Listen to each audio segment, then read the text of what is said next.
একটি শ্রেণীতে যতজন শিক্ষার্থী প্রত্যেকে তত 10 পয়সা করে চাঁদা দেওয়ায় 90 টাকা হলো।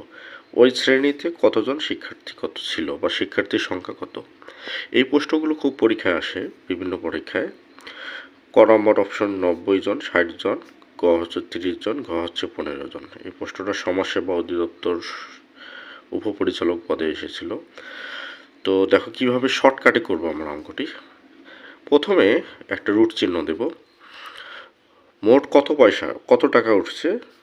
90 টাকা। এটাকে যেহেতু এখানে পয়সা করে চাঁদা দিয়েছে প্রত্যেকে, ওই জন্য আমরা 90 টাকাকে 100 দ্বারা গুণ করে এটাকে পয়সা বানাবো। এটাকে ভাগ করব প্রত্যেকে যত করে পয়সা দিচ্ছে চাঁদা।